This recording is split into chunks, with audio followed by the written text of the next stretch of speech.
History as it happens, May 30th, 2025. Presidential Peacemakers. We must not only condemn aggression, we must enforce the dictates of our charter and resume the struggle for peace. Have the patience to work for a just and lasting peace.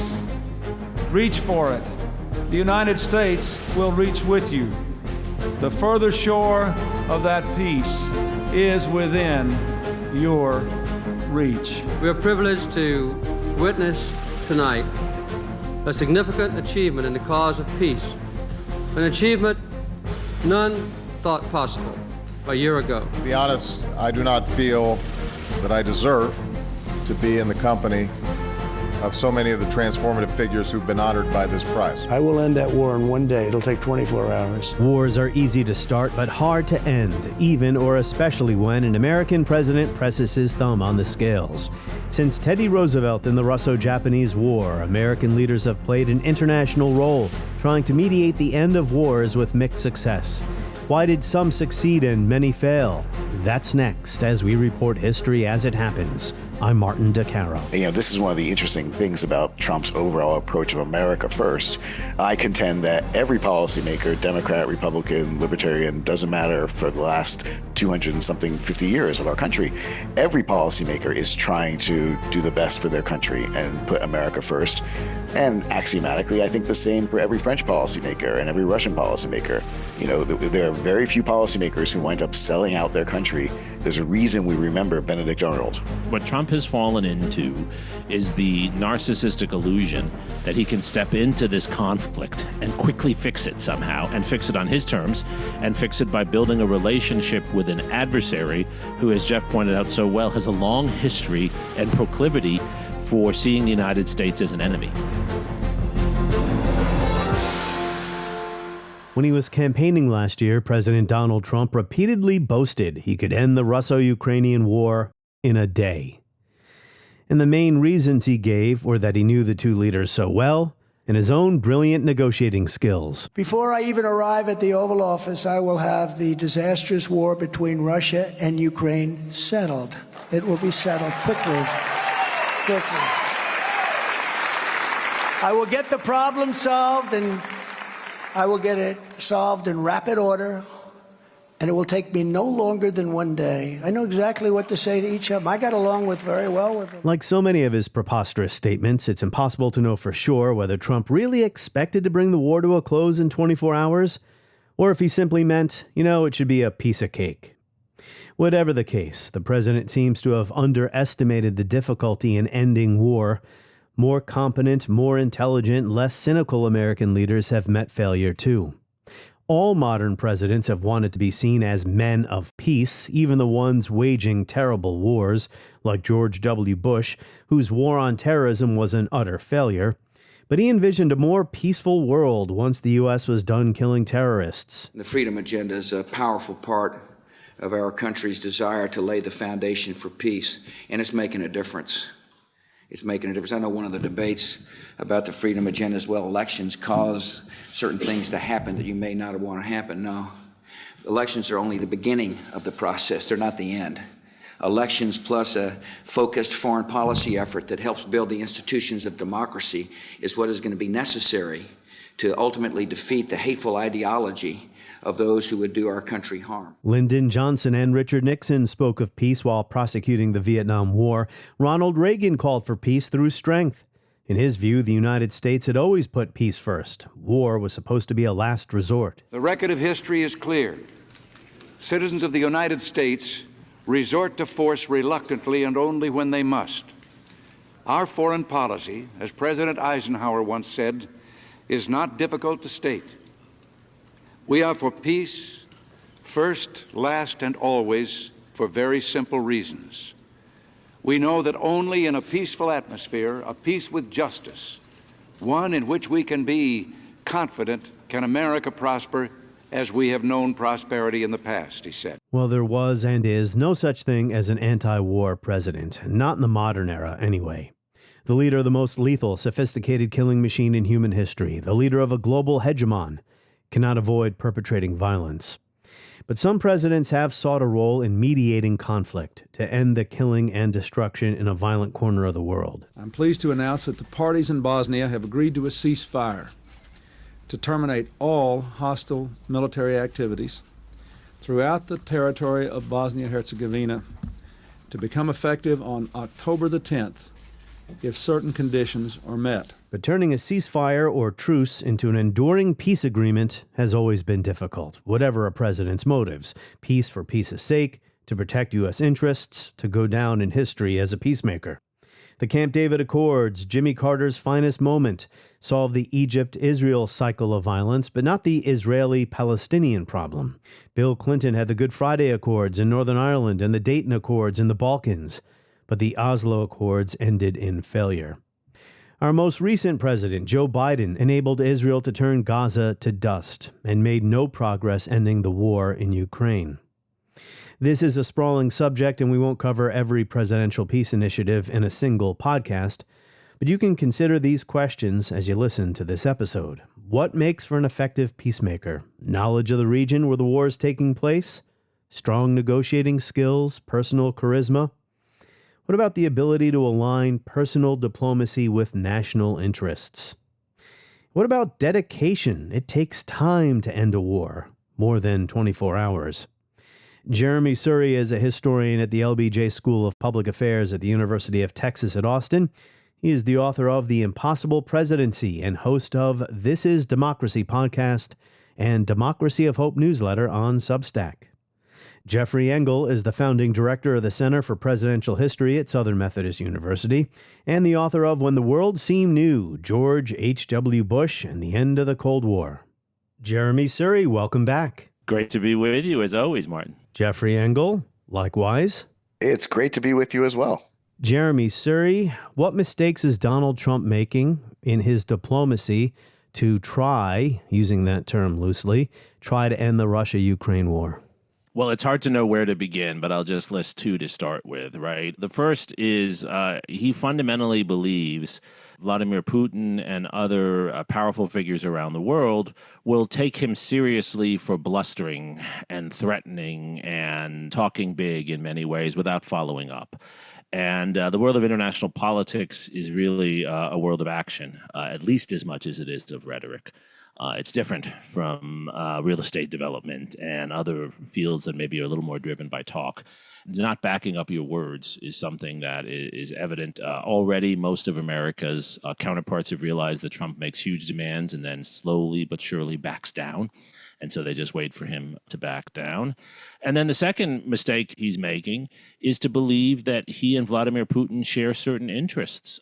He falls into, Trump does, the classic case of a strong man who sees himself in other strongmen and doesn't recognize that although others might use similar tactics or have similar displeasure with democracy, they have very different interests. And just because Putin is a fellow strongman doesn't mean Putin will see the world the way he does. In both of these instances, Trump overrates how he can persuade Putin, and he underrates the importance of the Ukrainians and Zelensky as the leader of Ukraine. The danger of personal diplomacy. Jeffrey Engel, before you jump in here, I just want people to think about this question in a historical context, because that's what we're going to get to in a bit. The problems of trying to mediate peace in somebody else's war. How much pressure do you put on? How much is too much? How much is too little? There's a role for public diplomacy, making statements at news conferences or on your social media account like Trump did the other day. I can't believe what Putin's doing. He's crazy. And then there's the talk that happens behind the scenes when you have to be a little bit nicer. We're not just here to beat up on Trump and his mistakes. We're trying to think about this in a historical context. But go ahead, Jeffrey. We are recording this at the end of May. It is entirely possible, we're going to all wake up tomorrow, read the newspaper and say that he has a breakthrough or that he solved something. So one of the problems, I think, with this kind of high level diplomacy, personal or not, when you have such high stakes, oftentimes there's more going on behind the scenes than the public is aware of. So I do want to preface everything I say by saying when you're talking about personal diplomacy, it's personal. So your average observer out on the street is not going to know exactly what's going on until after it's done. Trusting that you have a personal friendship or a relationship with this other person, and that's enough to outweigh other factors that are weighing on the negotiations. That's a classic problem, and it's so classic it's almost silly, because we know that policymakers throughout the world do not actually care about friendship as much as they do care about their own state's interests. And, this is one of the interesting things about Trump's overall approach of America first. I contend that every policymaker, Democrat, Republican, Libertarian, doesn't matter, for the last 200 and something 50 years of our country, every policymaker is trying to do the best for their country and put America first. And axiomatically, I think the same for every French policymaker and every Russian policymaker. There are very few policymakers who wind up selling out their country. There's a reason we remember Benedict Arnold. Having said that, I think one of the things that Trump needs to think about, looking at previous examples from presidents who were successful at this, is that this is a very time-consuming process.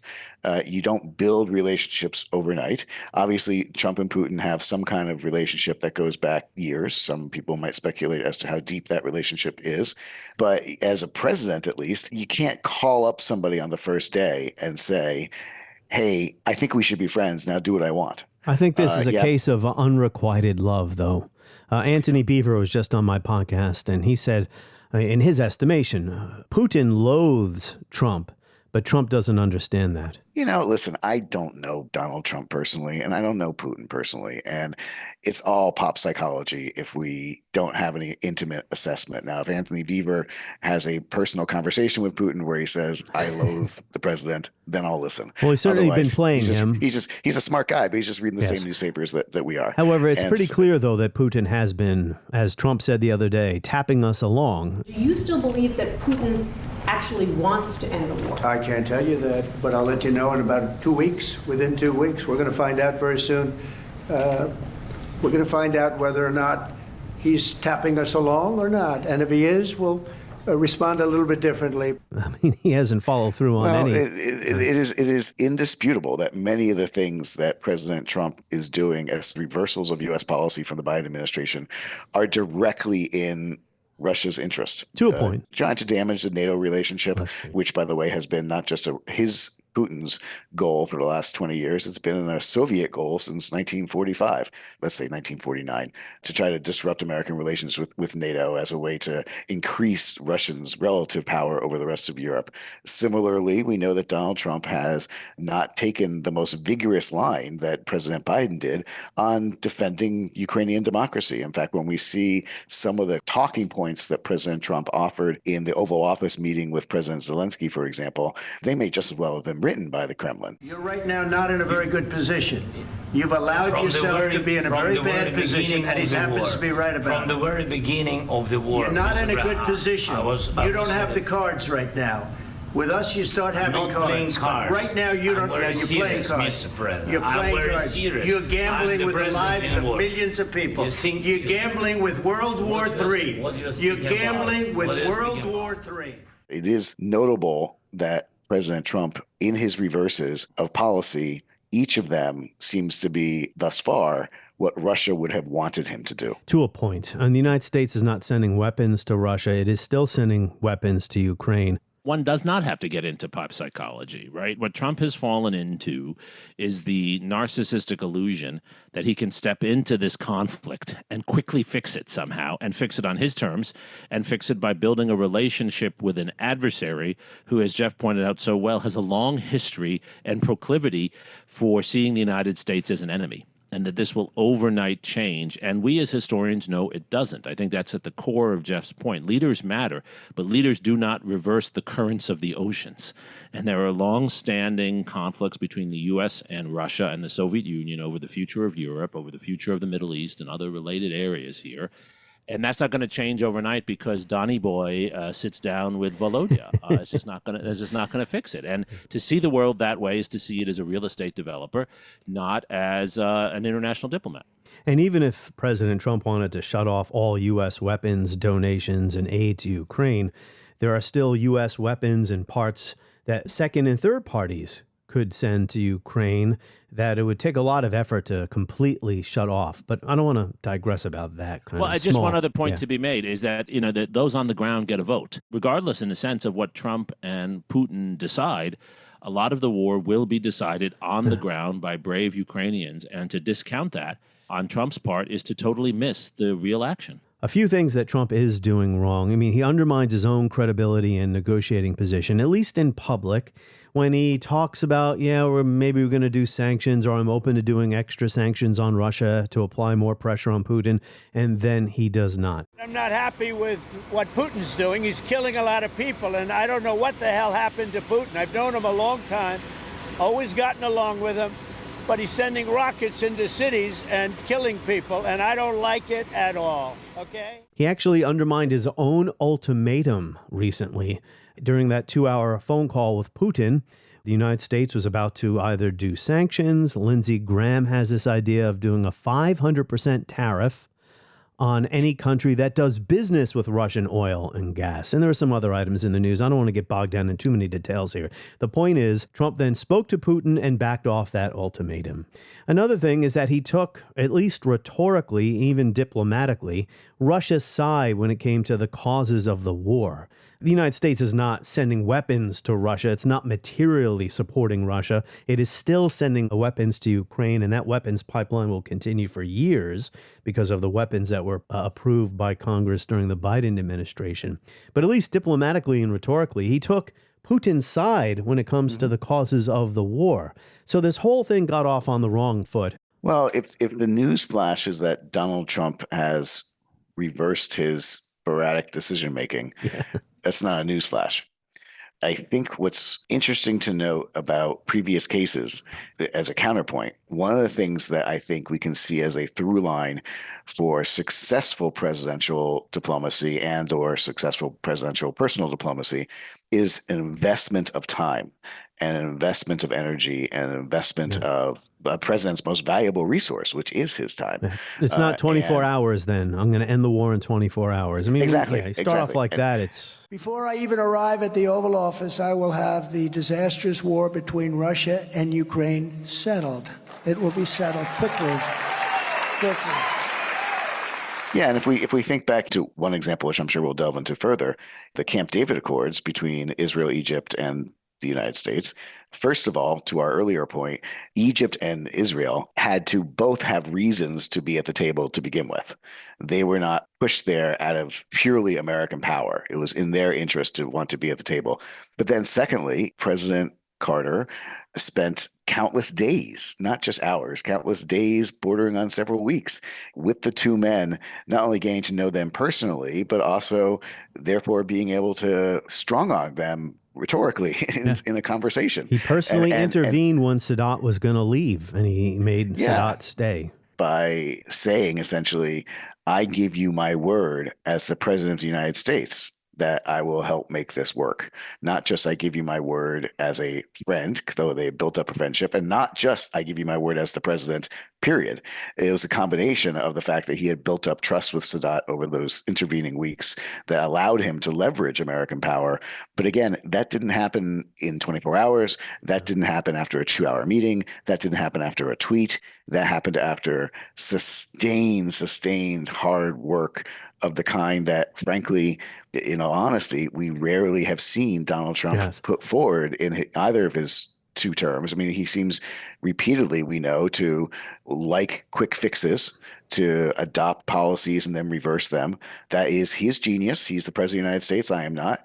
But we have not seen him sustain a lot of policies. But on the part of Israel and Egypt, too, a realization by both sides that, okay, decades of war, we need to try something differently here. Putin, Jeremi, Suri, Putin is really not interested in peace. Peace on Russia's terms.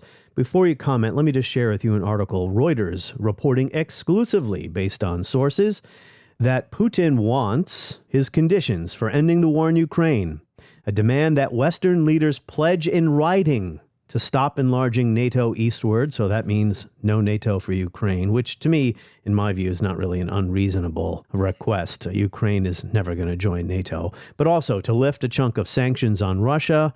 Putin also wants Ukraine to be neutral, a resolution of the issue of frozen Russian sovereign assets in the West, and protection for Russian speakers in Ukraine, according to 3 sources that Reuters used for this story. But, there's no mention in this story as to what would happen to the parts of Ukraine violently occupied by Russian forces, Crimea, all these other issues, right? To me, any equitable peace means getting out of Ukraine, right? I appreciate that Reuters has sources on that, but the 3 of us knew that was going to be Putin's position ahead of time because he's been very public about it.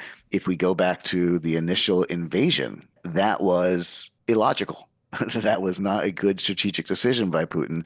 So I don't think that we can necessarily leave this as just some kind of rational decision making that we can understand, in some kind of political science 2x2 metric. Clearly, there's something else that had driven Putin into making this decision. So I would not expect that he's going to be completely rational, as I would understand it, in his decision making going forward. To unwind it, Jeremy. And I will say that what Zelensky said in the White House in that horrible meeting with Trump is actually relevant here. I mean, as a historian, it's clear that you cannot have a peace unless both sides feel secure. It's not a peace if one side simply has a rest period, a timeout to regroup and then attack again. And this is what Zelensky said to Trump. And if you go back to Camp David, if you go to any successful peace negotiation, what really brings a peace negotiation to fruition is when both sides, even if one feels aggrieved, can feel secure coming out of the negotiations that they will not be subjected to another invasion. And there's no evidence that Putin is willing to do that. If this war ends for now with Russian forces massed near whatever territory Ukraine holds, preparing to launch again, this in no way is a peace that the Ukrainians can accept. That's exactly what I was trying to say, Jeremy. As usual, you put it more eloquently than I did. One final remark here about Russia-Ukraine, then we'll get into the history. Something I touched on a little bit earlier about the sanctions issue. Trump seems convinced that by reopening Russia's economy, he's been trying to entice Putin, not pressure Putin, entice him into peace. So by reopening Russia's economy, not slamming more sanctions down on him, even as the EU does, the European Union does, that could somehow bring about peace. In 2021, the year that Russian forces, late in 2021, were amassing on the border to invade Ukraine. In that year, Russian trade with the U.S., something like $30 billion the U.S. was going to import in goods from Russia, which is like 1% of all the trade the United States does with the EU. So it doesn't even really make sense as a money-making proposition. I just don't think Donald Trump knows what he's doing. It is interesting to note that whenever Trump tries to talk up the advantages of a deal, almost the only metric he uses is the advantage of economic development as he sees it, which oftentimes is actual real estate development. It is notable when we compare Trump to previous presidents how infrequently he uses words like freedom or democracy or liberty. Outside of the money, which is a big deal, but the money is the money we can make up. I can make up the money on one trip like this. And one of the things that I think is at the core of his problem in trying to inject himself into this conflict. Presidents typically need to invest themselves in time, which is not his style, but also presidents need to invest American resources. Case in point, if we go back to Camp David, one of the things that made that deal work and continue to work, by the way, is the presence and the ongoing presence of American aid, but more importantly, of American soldiers on site as on-site peacekeepers. It's a small contingent, yes, but an important symbolic one, along with the United Nations force as well. One of the points that previous presidents have made, whether it's George H.W. Bush, Barack Obama, Bill Clinton, others have said, when we think about peace negotiations, we have to remember that there is not a single day of peace that is not cheaper than a single day of war. Trump has been trying to say the United States should invest less around the world. But history would suggest if he wants his deal in Ukraine to work, he's going to have to actually reverse his own fundamental policy. Trump is always talking about strength, right? Then you see him in these negotiations and he's wishy-washy, he's weak, he's indecisive. So, Jeremi, Suri, when did American presidents believe they had a role to play as peace mediators? I don't mean ending a war the United States is itself involved in, but mediating a peace between other countries. Well, the classic moment that historians point to is the presidency of Theodore Roosevelt. And it's a breakthrough because for the first time, an American president claims not only a mediating role in international affairs, but a mediating role in international affairs between ostensibly larger powers farther away from the United States than presidents generally have even thought about. And what Theodore Roosevelt does is he brings the leaders of Russia and Japan to the United States, to New Hampshire, to try to bring an end to what has become a devastating war between Russia and Japan, a war that is actually hurting Russia significantly, as the Japanese are now the first Asian power to defeat a European power at sea and on land. And as the Japanese are trying to end this war, which is becoming very costly for them as they have other ambitions, obviously, in Asia at the time, Roosevelt is able to pull this off. Both sides see the United States as a somewhat impartial mediator, and he wins a Nobel Peace Prize for it. He's the first American president to win a Nobel Peace Prize. So that's really where this story begins in its modern form. Impartial. That's a key word that you just used there. May sound obvious, but the U.S. has to be seen, any leader, as impartial. Well, and it's important to note in the case of Theodore Roosevelt and those negotiations, he was offering good offices, is the term that's usually used in diplomacy. He was offering to essentially be that impartial host to both sides. And he invested a great deal of time with each side socially. In fact, I have an anecdote about that in a moment. He invested great time socially, but he did not actually participate in the negotiations himself.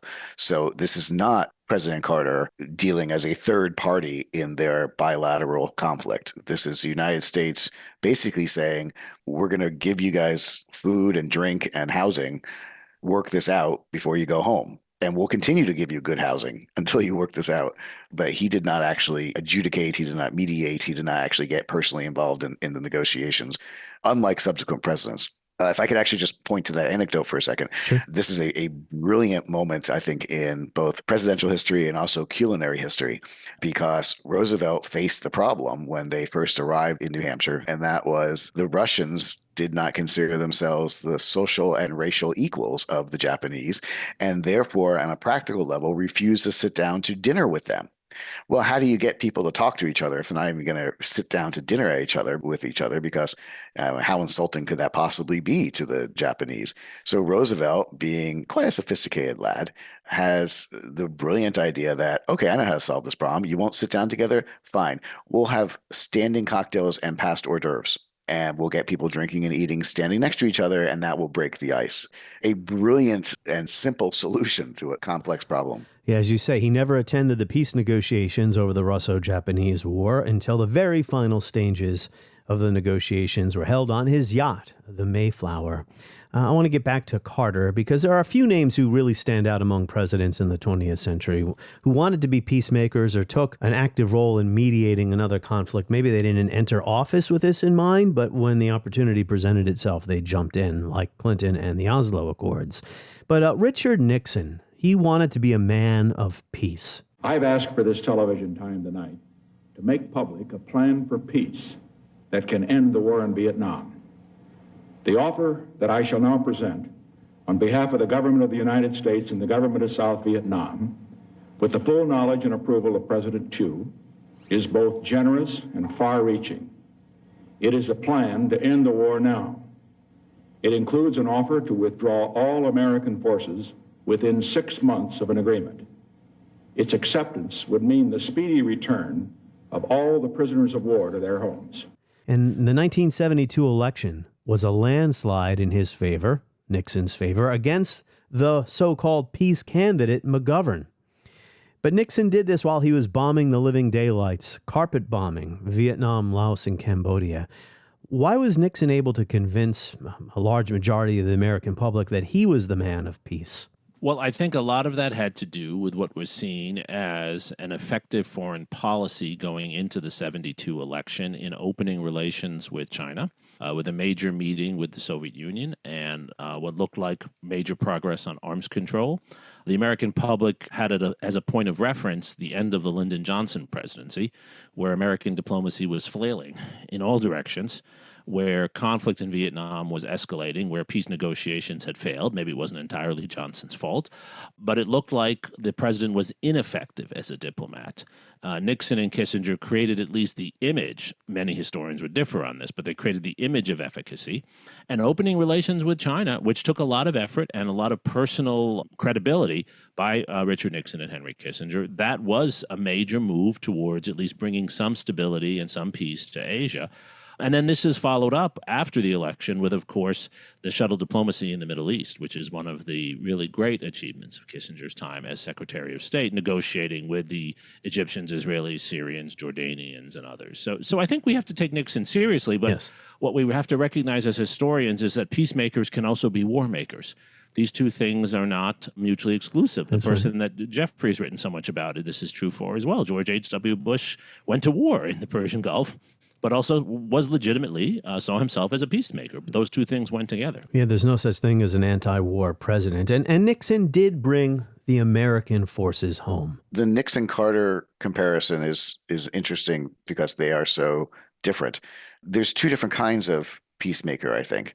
There's the one like Carter who pursues peace not just because it's a geopolitical advantage for his country, but also because he has a heartfelt belief in peace. Carter is arguably the most religious president we've ever had and perhaps the most sincere president we've ever had. And I think he genuinely wanted to get people to stop killing each other. Nixon, much like Donald Trump, I would argue, wants to be a peacemaker, both because he thinks it's in the interest of the United States and also because he wants it on his resume. Donald Trump has been very explicit about the fact that from the very beginning of his first term, that he wants the Nobel Peace Prize. I don't say this out of ego, but I was nominated for the Nobel Peace Prize. And now, I have to tell you, that's sort of a big thing. And the networks and most of the news didn't cover it. Could you imagine? When Obama came to office, they said, we're going to give him the Nobel Peace Prize. He actually said, what did I do? I didn't do anything. He didn't do anything for 8 years, frankly. That was not Carter's approach. Carter was genuinely trying to get people to stop killing each other. And Nixon, I would argue, is more towards the Trumpian version, wanting to use peace as a political lever, wanting to use peace as a strategic lever, and also as something to burnish his own credentials, not because he cared deeply about the people of Southeast Asia. Sadat and Begin won the Nobel Prize for the Camp David Accords. Carter was there, sequestered for 13 days at Camp David. Jeremy, about Camp David, there was supposed to be a resolution for the Palestinian issue there. It deals specifically with the future of the West Bank and Gaza and the need to resolve the Palestinian problem in all its aspects. The framework document proposes a 5-year transitional period in the West Bank and Gaza, during which the Israeli military government will be withdrawn and a self-governing authority will be elected with full autonomy. It also provides for Israeli forces to remain in specified locations during this period to protect Israel's security. Why did that never happen coming out of Camp David? Because Menachem Begin never intended to do that, and Anwar Sadat wanted that but didn't really care about it. Everyone knew that, including Jimmy Carter. He was hoping that he would be able to shoehorn them and pressure them and coerce them into that as things went on. He was hoping the momentum of peace would carry them. And this is another important point. Peace for some is not peace for everyone. The Camp David Accord was an incredible agreement that still holds. It's extraordinary. It still holds between Israel and Egypt. Imagine how much worse things would be if we were seeing war between those two countries now. But it is terrible for the Palestinians in the end. The same is true for the Oslo Accords to some extent, right? Peace for some is not peace for everyone. So the Oslo Accords, really the Middle East, the Israeli-Palestinian conflict, this is, the study, the case study on how difficult bringing peace between two warring parties is. Clinton jumped into this process. There was the Madrid peace talks in 1991. They were really going nowhere. And then, really, to the surprise of the entire world, in secret, Israeli and Palestinian negotiators outside Oslo, that's why they're called the Oslo Accords, came to an agreement, not a peace deal, an agreement to negotiate a peace settlement over the next several years. But ultimately, the Oslo Accords failed. Clinton personally intervened at Camp David, wasn't it, in 2000, right? After 14 days of intensive negotiations between Israelis and Palestinians, I have concluded with regret that they will not be able to reach an agreement at this time. You know, when I look back on Oslo, it strikes me they waited till, it seems, the end to try to tackle the most difficult aspects of the Israeli-Palestinian conflict, like Jerusalem. I mean, they never really got to that until the end, right? Here's Madeleine Albright at Camp David in 2000. Jerusalem was the hardest issue. There's no question about it. And it's hard because it hasn't been resolved for hundreds of years. And it's a very unique place that requires a lot of careful thought and working together. That is a standard negotiating tactic. You start with the low-hanging fruit, or the fruit that's not as high on the tree, and you hope that you build momentum. You could say the same thing about Camp David. It was a lot easier to start with Israel and Egypt. They initially wanted Syria involved, and then there's the Palestinian side. You start small, and you build over that. The U.S. opening to China, what did they start talking about? Lifting trade sanctions.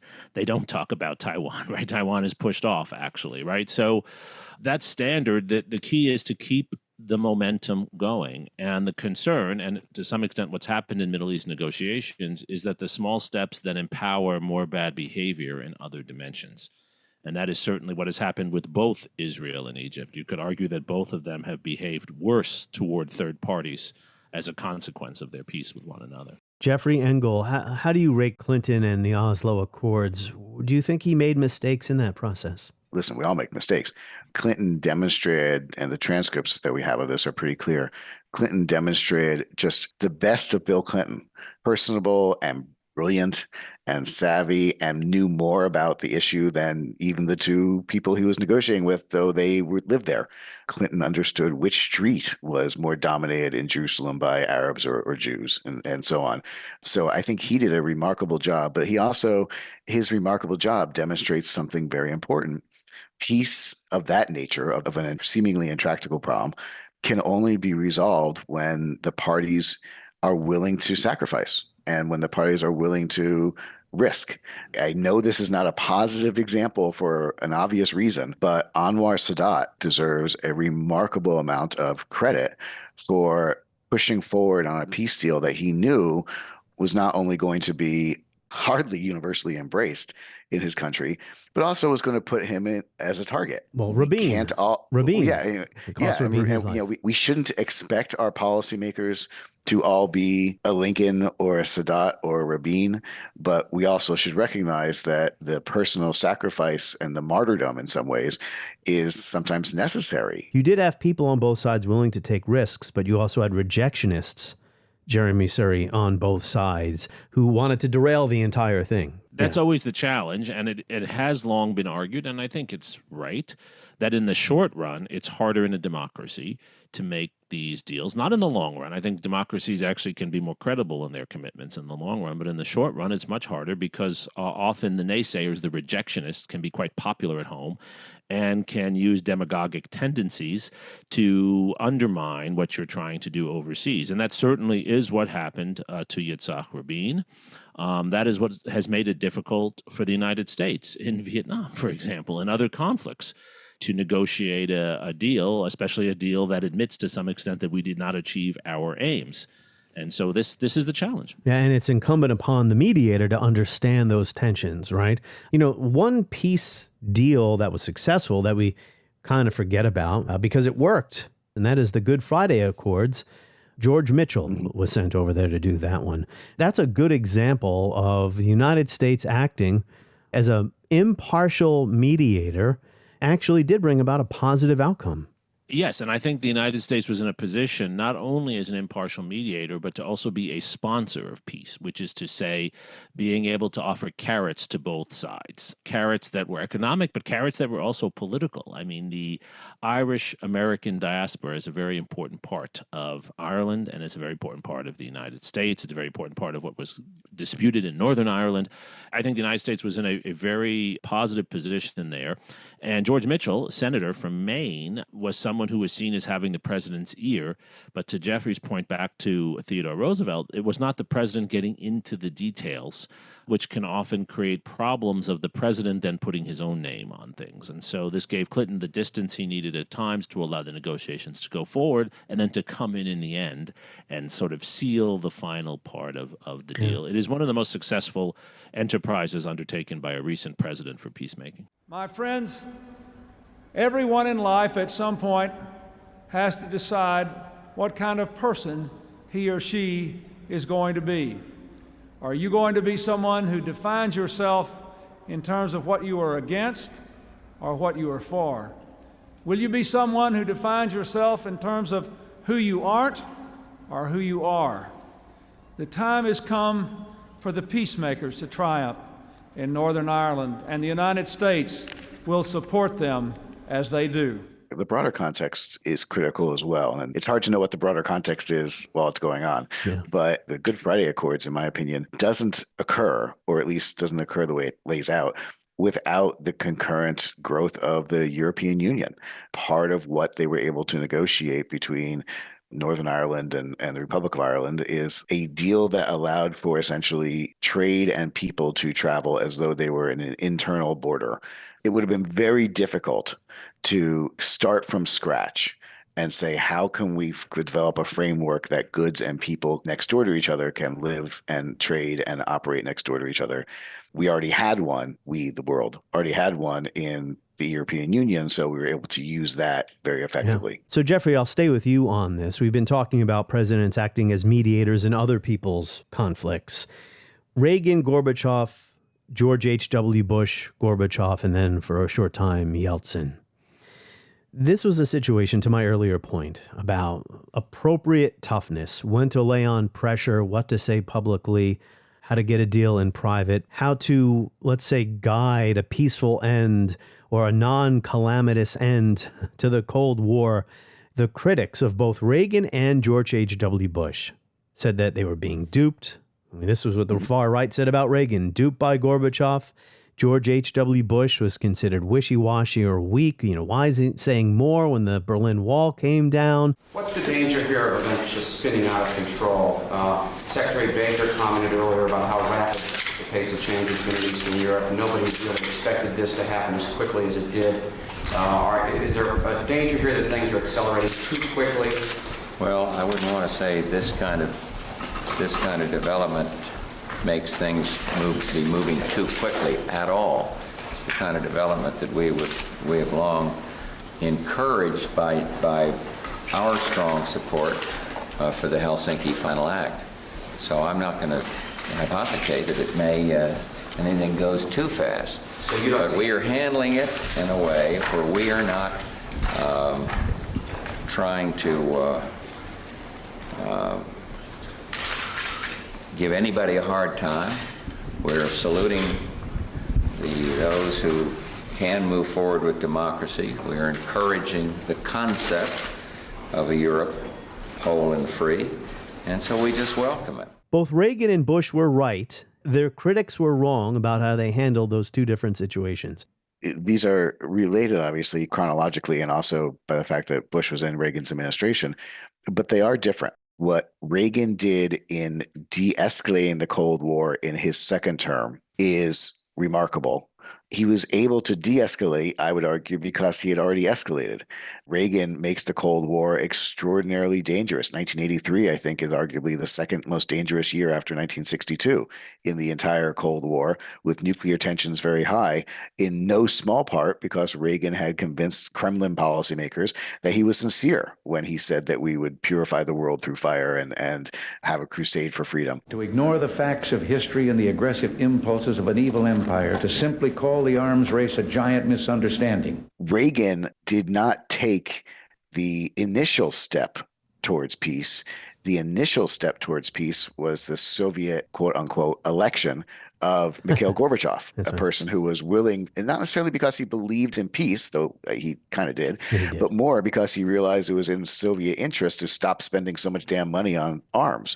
That was the whole reason that Gorbachev wanted reduction in tension and therefore a reduction in spending. But Reagan met him halfway, which he didn't need to do. But Reagan alone would not have been able to make peace. This necessary change in the international system and in the bilateral relationship was the assumption of power of Gorbachev. You're right about Reagan's hard line in his first term, but he and Gorbachev truly abhorred nuclear weapons and wanted to do something about it. That's a nice line that people like to say about Reagan.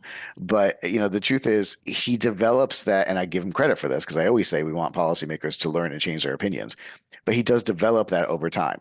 One of the reasons that he learns to abhor nuclear weapons is, I think, because he realized by 1983, after a series of nuclear scares, realized that he himself has played a part in making the world more dangerous and in potentially creating nuclear war. And he watched a TV movie too. The day after.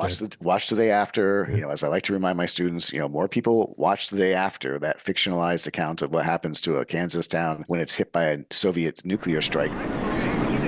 They take about 30 minutes to reach their target.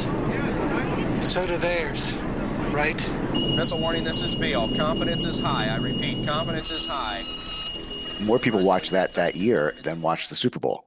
So this is a remarkably important cultural moment. And Reagan, I think, also, who saw a copy 2 weeks ahead of time, got an advance copy, it's good to be the president, was able to be terrified ahead of time. I give Reagan credit that he learned to abhor nuclear weapons. I would have hoped he would not have had to learn that lesson so late. Well, he did a big buildup of the military too. Jeremi, what about my point about how both Reagan and George H.W. Bush, I mean, maybe this is in retrospect, maybe I'm giving them too much credit, but they knew appropriate amounts of pressure. Yeah, I think that's the key thing. I mean, they both valued personal relationships. That's where we started this discussion, of course. But they also understood personal relationships don't substitute for interests. And you use personal relationships to help move interests, but not to substitute for them. So Reagan was always saying, trust but verify, so much so that Gorbachev got tired of hearing that phrase. Mr. General Secretary, though my pronunciation may give you difficulty, the maxim is doviai no proviai. Trust but verify. Но значение этого... На каждой встрече вы это повторяете. You repeat that at every meeting.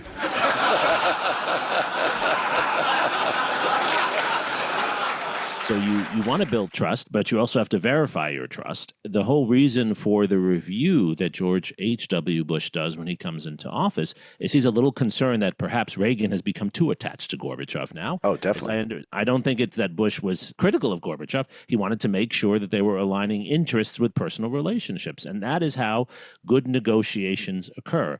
When you simply think that your personality will substitute for the differences over interests, you are living in a fantasy world and you're ready to be taken advantage of by your adversary. In fact, we can see that's such a great point, Jeremy, because we can see in the Reykjavik negotiations in 1986, the limits of personal diplomacy. Right. Remember, Reagan and Gorbachev and their advisors do something that is absolutely unthinkable. They develop a plan on the back of an envelope, I'll grant you, but they develop a plan for eliminating all nuclear weapons in the world by the year 2000. And then they both kind of take a pause back and say, my God, did we just agree to do that? Gorbachev in particular says, I can't do this unless you give up Star Wars. And Reagan says, I'm never going to give up Star Wars. And the transcript is really interesting. Both Reagan and Gorbachev then try to appeal to their personal friendship. If I can't persuade you at the 11th hour by the strategic logic of my thinking, can you trust me? As Jeremi said, Reagan says, I hope one day as old men we meet and can talk about what a wonderful thing this was. And this is a biblical moment in some ways that we are going to change the universe. And both of them play off each other's friendship and emotions, growing friendship. They had just met the year and a half before, and that proves insufficient for getting the deal done. Yeah, Star Wars got in the way, but there was also the question of what would have happened to France's nuclear arsenal, Britain's nuclear arsenal, Israel's undeclared nuclear arsenal. Oh, come on. This is where we have to remember, especially during the Cold War, President of the United States and the General Secretary of the Soviet Union are remarkably influential people. That's true. But those other parties were not at the table. Those other parties, same argument can be made about George Bush in pushing forward the unification of Germany. Bush was able to say to Helmut Kohl at the critical moment, you give me what I want, which was Germany staying in NATO and therefore NATO surviving and therefore the United States having access to Europe. You give me what I want. And even though everyone else, literally everyone else in the process thinks German unification is a bad idea, I can pull it off because you know who I am? I'm the president of fucking the United States. China going to give up the nuclear weapons? Israel, nuclear weapons it doesn't even admit it has? I don't know. That's a counterfactual. Yeah. Well, but it's not going to happen if you don't try. Secondly, it's a remarkable thing if the two most powerful leaders of the world decide to put their minds together on something, and they're not just the two most powerful leaders in the world, they're two most powerful leaders by several orders of magnitude. Put their mind to something, I put my money on them. So in our last couple of minutes here, Obama as peacemaker. He won a Nobel Peace Prize. I mean, I'm getting him, Tim, at the end of my interview here. I'm such a great interviewer. I forgot about the other president who won a Nobel Peace Prize, in addition to Teddy Roosevelt. But Obama didn't really want it. To be honest, I do not feel that I deserve to be in the company of so many of the transformative figures who've been honored by this prize. Men and women who've inspired me and inspired the entire world through their courageous pursuit of peace. This is actually Jeremy, do you mind if this is actually a great story because it's the only time I think in history where the Nobel Peace Prize committee was actually asked by the recipient if he had to accept it, because Obama, remember, had just gotten into office, and Barack Obama is a wise man, and he realized that the only thing he had ever done to warrant winning the Nobel Peace Prize was not being George Bush. This was an award that Europe and the Nobel Committee in particular were giving the United States, if you will, for coming back to normality as they understood it after the excesses of foreign policy of the Bush years.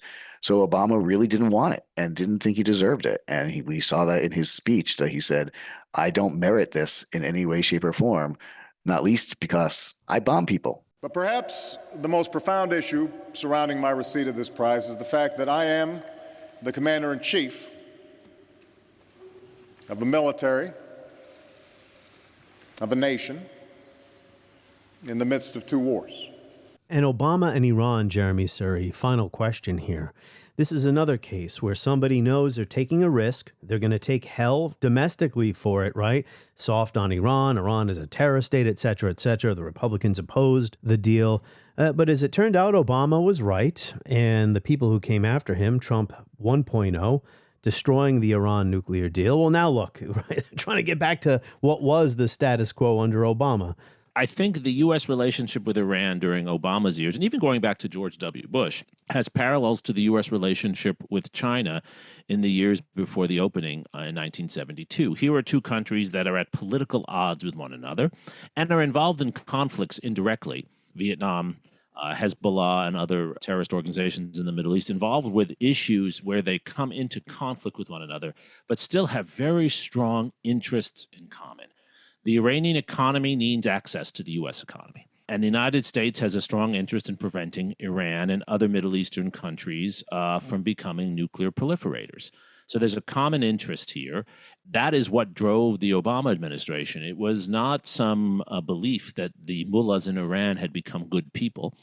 And the Iranian leadership was not of some belief that the United States all of a sudden loved the mullahs. It was more a sense that we have some common interests that would serve both sides and would bring stability and a more peaceful environment to the Middle East. And that is why the Trump administration is coming back to this deal. The destruction of that deal was a political agenda opposed to peace and in favor of war with Iran. Remember that Mike Pompeo, as Secretary of State, said U.S. interests were in defeating and overturning Iran. That's not a peaceful agenda. One can embrace that agenda if they want, but that's not a peaceful agenda. Regime change. Right. A peaceful Middle Eastern agenda is about actually reducing nuclear weapons and opening countries like Iran to international trade. And that's what the Obama administration pursued. And Secretary of State Kerry deserves credit for taking a personal role, spending weeks in France negotiating this deal. Yeah, no deal's ever going to be perfect. As you mentioned earlier, Jeremy, there's always going to be other sticky issues that you can't stuff in right away. For instance, like Iran's support of proxies around the Middle East. It was just about the nuclear program. That's all they could handle in that first. Yes, exactly. There's a very interesting phenomenon that occurred around the Iran nuclear deal, in 2016, 2017, when this was in the news, I could tell with 100% accuracy in a way that I am not capable of doing today. Today, I can't tell who is a Republican, who is a conservative, who is a Trumpy, who is not.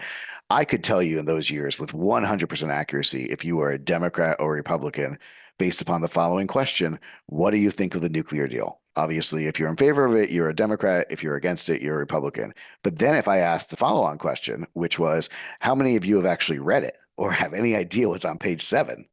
Nobody had any idea. So it was just viewed through a partisan lens. It's funny, Trump wants to be a realist, or he's viewed as a realist, but his realist attempts at bringing now, a deal with Iran, Russia, Ukraine, whatever it is, are based on fantasies.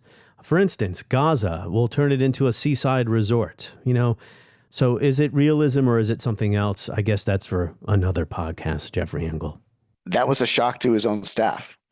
It's not clear where he got the idea, and it's not clear how long he had thought about the idea, though the odds are very little.